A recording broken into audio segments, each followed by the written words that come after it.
একটি ছোট গ্রামে একটি শিশু তার আম্মুর সাথে বসবাস করত। তার নাম ছিল সাদ। সাদ খুবই ভালো, সবসময় সৎ ও দয়ালু ছিল। কিন্তু তারা ছিল দরিদ্র পরিবারের, প্রায়ই তাদের খাবারের অভাব হতো। একদিন সে তার মায়ের কাছে গিয়ে বলল, মা, আমি খুবই খাবারের জন্য কষ্ট পাচ্ছি। আমাদের কাছে কিছুই নেই।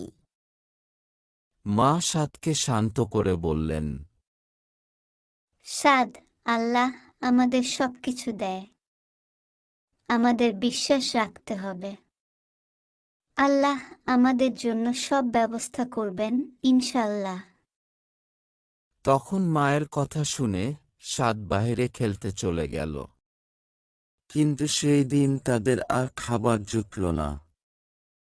সাদ খুবই কষ্ট পেল এবং সেই রাতে তার বিছানায় শুয়ে আল্লাহর কাছে প্রার্থনা করতে শুরু করল। হে আল্লাহ, তুমিই তো সকল কিছুর মালিক। তুমি আমাদের খাবারের ব্যবস্থা করো। আমি এবং আমার মা আজকে কিছুই খেতে পারিনি। আল্লাহ, তুমি আমাকে আর আমার মাকে ভালো রেখো। পরদিন সাদ তার মাকে বলল, মা, আমি জানি আল্লাহ আমাদের জন্য কিছু না কিছু পাঠাবে। তারা ঘরে এই বিষয়ে কথা বলার সময় এক পথচারী এসে তাদের বাড়ির সামনের রাস্তায় দাঁড়িয়ে বলল, এখানে কেউ আছেন যাদের সাহায্য দরকার? সাদ গিয়ে তাকে বলে, হ্যাঁ, আমরা খুবই দরিদ্র, আমাদের সাহায্য দরকার।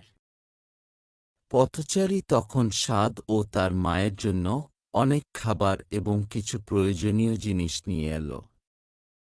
সাদ তখন খুব খুশি হয়ে তার মাকে বলল, মা, আমি জানতাম আল্লাহ আমাদের জন্য কিছু না কিছু পাঠাবে।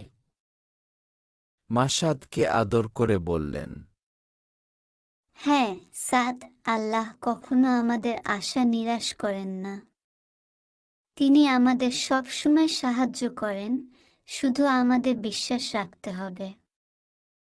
এ গল্পটি আমাদের শেখায় যে আল্লাহ আমাদের সবসময় সাহায্য করবেন, যদি আমরা তার উপর বিশ্বাস রাখি এবং ধৈর্য ধরতে পারি। গল্পটি ভালো লাগলে অবশ্যই লাইক, কমেন্ট ও শেয়ার করবেন।